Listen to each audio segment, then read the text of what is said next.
How much do y'all want to bet that Stephanie is going to end up pregnant and having another baby with Drew for content purposes? Okay, so apparently Stephanie was holding like a bottle of those gummy prenatal vitamins, and I can't remember if it was a sub-only video or just one of the videos on her pages, but she's holding it and people are speculating that she's going to try for another baby with Drew. It makes total sense because if you're pregnant and you're a woman and you have children, you get more assistance, and also it's going to cause more engagement for them on their TikToks. Now, I find it funny that Stephanie went and deleted all the videos about her and Drew having more and more and more kids as they get like bigger on TikTok, and about their breeding clink, if that makes sense to you.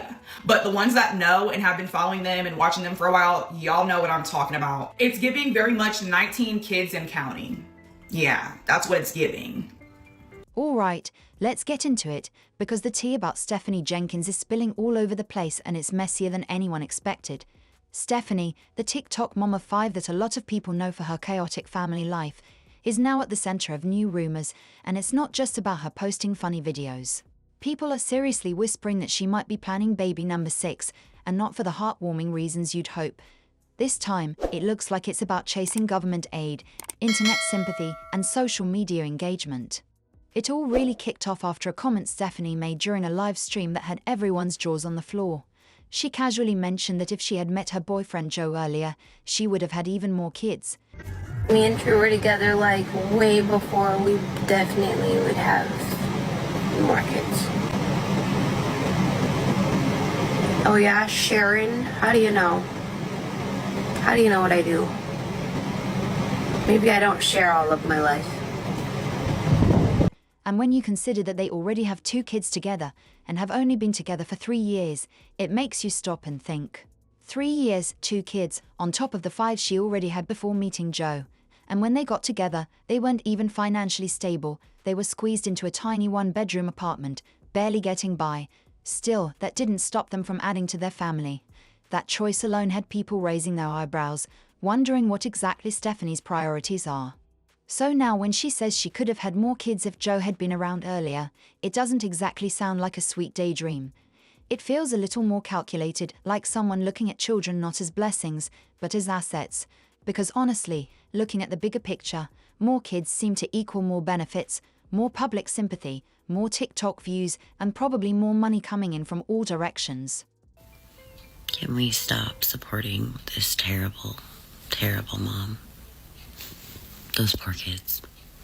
People really started connecting the dots after spotting a bottle of prenatal vitamins sitting out in one of her recent videos. Sure, prenatals can just mean she's still breastfeeding, and she does have a 4-month-old, but considering Stephanie's pattern of behavior, fans are wondering if there's more to it. Especially when you remember that she once flat out said in a now-deleted video that she wanted as many babies as Joe could give her. And the way she said it didn't sound emotional or sweet. It sounded strategic, like it was part of a bigger plan she was putting into action. Even when living out of motels, even when packing her kids into tiny, uncomfortable spaces, even when struggling just to provide basic stability, Stephanie has kept talking about expanding the family. It feels less like someone following their heart and more like someone looking at children as a way to stretch the system, both government support and online fame. Kids do not just need love to be happy. Trauma, unfortunately, in this life is inevitable. I try to do everything I can to protect my kids from it. Saying that your kids are happy as long as they're with their mom and their dad, that's traumatic to think about, first of all. Your kids don't even know where they're going to be sleeping tonight. At least if you were with your mom, they know that they had a warm bed every single night. Have you never heard of Maslow's hierarchy? Probably not, because not a lot going on up there. But the first level in order to achieve happiness is achieving basic survival necessities, which includes a bed, a roof over your head, food, all of those kinds of things. It's not just about motherhood, it's about what motherhood can get her, and that's what's leaving a bad taste in a lot of people's mouths. When you dig deeper, it's clear why people are suspicious.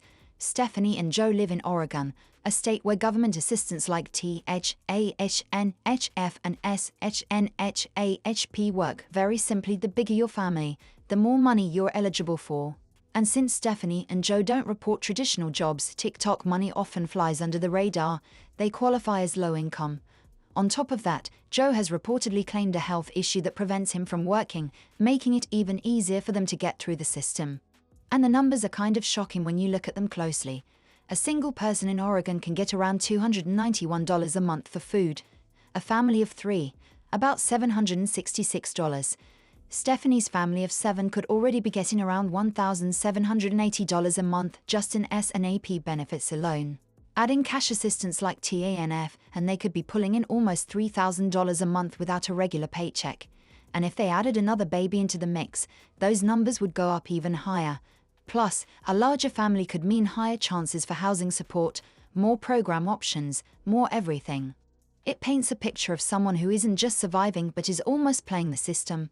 And not only government programs, her whole online persona thrives on the image of being the overworked, struggling mom doing her best with too many kids and too little support. That image earns sympathy, goes viral, brings followers, and turns into real-world money through social media engagement. And that's why so many people are upset. To parents genuinely working hard to raise their kids with limited resources, it feels like a slap in the face to see someone possibly using motherhood as a way to cash out sympathy and benefits. It stops being about the kids themselves and starts being about what the kids can bring her both financially and in terms of attention. So now, with that bottle of prenatal vitamins casually caught on camera and a history of talking about baby plans and then deleting videos after backlash, a lot of watchers are bracing themselves. It's starting to look like another pregnancy isn't just possible, it might be part of the plan. With 5 children already, they're perfectly positioned to receive the maximum amount of government assistance, and instead of transitioning toward independence, it seems like they're intent on stretching out the benefits for as long as they possibly can. And while their supporters in government aid continue to foot the bill, it's hard not to notice that something about Stephanie's next possible move feels far from heartfelt.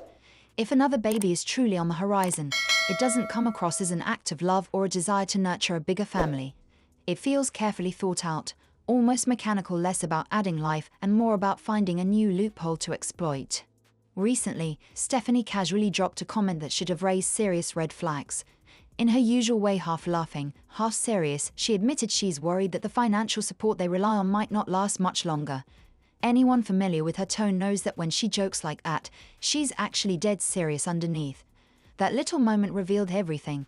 She's well aware that the clock is ticking, and she's already plotting her next move. When you think about it, the idea of another pregnancy isn't just about welcoming a new child into the family. For Stephanie, being pregnant again would unlock public sympathy all over again and guarantee the continuation of government benefits. A pregnancy means automatic extensions, more assistance, and a flood of emotional content for her TikTok page. It means new hashtags, a new wave of viral videos, and more eyes glued to her struggling mom narrative. Being pregnant also becomes the perfect excuse for why she can't work, why she still needs donations, and why no one should dare criticize her.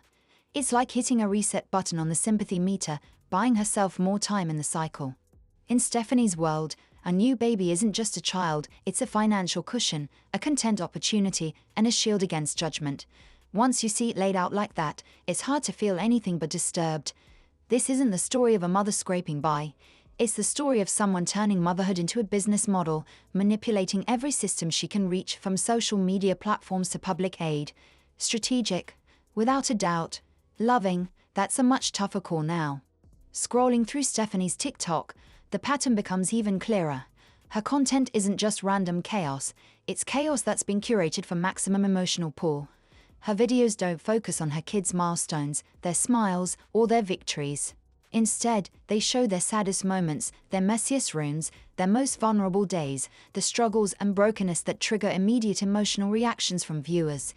Tears, cluttered motel rooms, emotional breakdowns, that's the material that fills her page, not to uplift her children, but to generate clicks, comments, and cash. The heartbreaking part is that while Stephanie profits from broadcasting her children's hardships, the kids themselves see no improvement in their lives. After her first major viral video, she had the internet's full attention.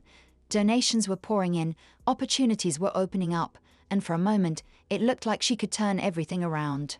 A stable home, a safer environment, maybe even counseling for the emotional trauma her kids have clearly experienced, all of that was within reach. But nothing really changed. The family stayed in motels, clinging to survival instead of building towards something better. The money didn't go into creating a future. It went into creating more content because in Stephanie's world, chaos isn't something to overcome, it's something to monetize. So when people suggest that another pregnancy would just be more content for her, they aren't exaggerating. They're speaking the truth. Stephanie has made it obvious that childbirth, in her narrative, isn't a sacred, private event. It's another chapter in the ongoing reality show that her followers can't seem to look away from. Another pregnancy would mean new sympathy, new followers, new donations, but the instability, the exploitation, and the trauma for her children would only continue. If Stephanie does end up announcing another pregnancy, it wouldn't shock anyone paying attention. It would be entirely on brand for her, another strategic move in a long game built not on love or security, but on monetized chaos. It would bring another wave of viewers, another flood of sympathy, and likely another round of financial support. But the real tragedy is that it would be the children once again who pay the price for their mother's strategy. The real question is how long this cycle can continue before it collapses under its own weight. If Stephanie brings another child into the picture, she's inviting even deeper scrutiny. How much longer can government agencies overlook what's happening before they start asking hard questions? At what point does the narrative shift from a struggling mother deserving help to someone blatantly exploiting the system for personal gain? And what about TikTok and her audience? Will they keep rewarding her with attention every time she uploads another teary-eyed, shaky video from the confines of a motel bathroom? Will they continue boosting her views, her engagement, her income every time she leans into the heartbreak for the camera? Or will they finally see it for what it is, a cycle of exploitation that only survives because people keep clicking? There's also the question of whether platforms like TikTok will ever step up and create real protections for children being used as content props by their own parents. Because let's be clear, Stephanie has shown time and time again that she knows exactly how to spin a narrative. She knows how to dance around the rules, how to frame every move as an act of desperate survival, and how to justify even the most questionable choices under the banner of just doing what I can for my kids. And unless someone steps in, unless the system and the audience finally say enough, what's to stop her from continuing the cycle, from turning every new child into a way to reset the clock, to stretch the sympathy, to keep the money flowing?